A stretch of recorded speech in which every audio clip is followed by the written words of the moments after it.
बिहार विधानसभा चुनाव से पहले भाजपा ने रणनीति की नई बिसात बिछा दी है। केंद्रीय गृह मंत्री अमित शाह ने दूसरे राज्यों के सांसद और विधायकों को साथ लेकर विपक्ष को घेरने की ऐसी चक्रव्यूह तैयार किया है जिसे तोड़ना आसान नहीं होगा। भाजपा प्रदेश मुख्यालय के अटल सभागार में शुक्रवार की शाम शाह ने राष्ट्रीय संगठन महामंत्री बीएल संतोष और बिहार के चुनाव प्रभारी के साथ 12 प्रदेशों से आए 45 सांसदों और 45 विधायकों की बैठक ली है। दूसरे राज्यों से आए केंद्रीय और राज्य के मंत्रियों के अतिरिक्त सांसदों विधायकों को पार्टी की ओर से विभिन्न जिलों विधानसभा का दायित्व सौंपा गया है।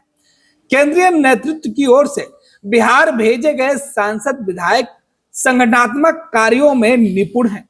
सत्ता विरोधी लहर को थामने के लिए भाजपा ने प्रवासी जनप्रतिनिधियों को बिहार में उतारा है।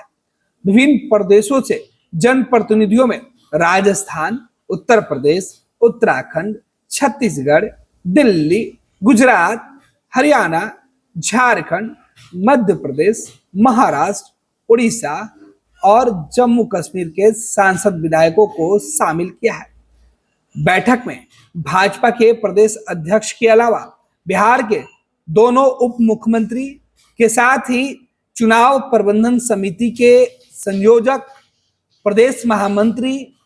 प्रभारी, क्षेत्रीय प्रभारी के साथ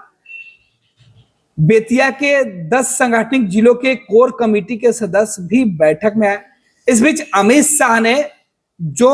बातें दोहराई है उसमें कहा है कि बिहार में मुख्यमंत्री के नेतृत्व में विधानसभा चुनाव होगा, यानी नीतीश कुमार के नेतृत्व में ही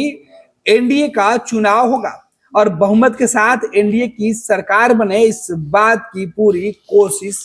की गई है। बिहार में विधानसभा चुनाव के ठीक पहले जिस तरीके की रणनीति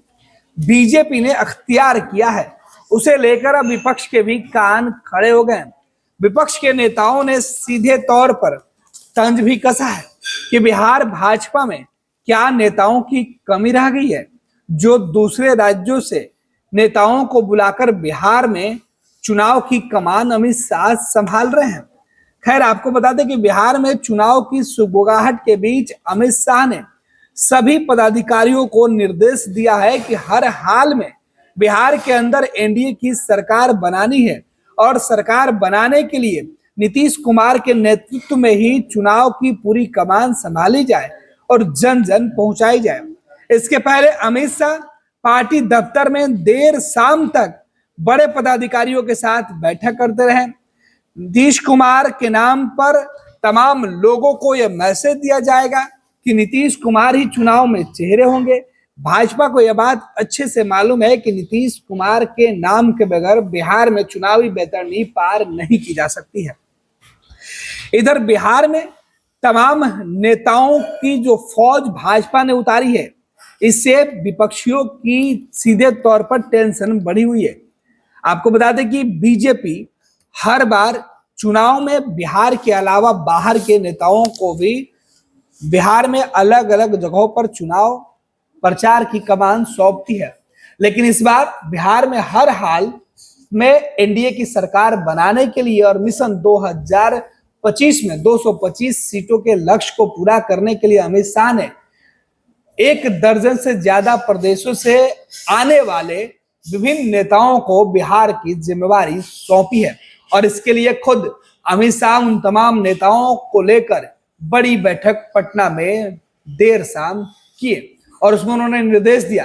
कि किसी भी सूरत में बिहार फतह करना है। अब देखना है कि अमित शाह की इस नई फौज से बिहार के नेताओं के बीच जो गुटबाजी है वो खत्म हो पाती है नहीं। दरअसल बिहार में पिछले कुछ समय से बीजेपी के अंदर गुटबाजी की खबरें निकलकर सामने आती रही है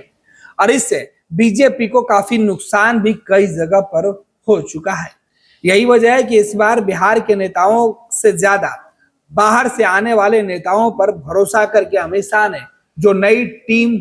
खड़ा किया है, इस टीम का सीधे तौर पर मकसद होगा कि बिहार में भाजपा की बड़ी जीत के साथ एनडीए की सरकार बनाने की राह आसान करना। वर्ल्ड क्लास सर्जरी सेवाओं के लिए नेताजी सुभाष मेडिकल कॉलेज एवं हॉस्पिटल में न्यूरोलॉजी, आधुनिक माइक्रोस्कोप से विभिन्न तरह के ब्रेन एवं स्पाइन की सर्जरी, यूरोलॉजी, लेजर और लैप्रोस्कोपी जैसे अत्याधुनिक इक्विपमेंट से यूरोलॉजी से संबंधित सभी प्रकार के उपचार, प्लास्टिक सर्जरी, कोई कठिन घाव या विकृति, facial, nose job, laser surgery एवं सभी तरह की cosmetic surgeries. NSMCH, Amhara, Bihta, Patna.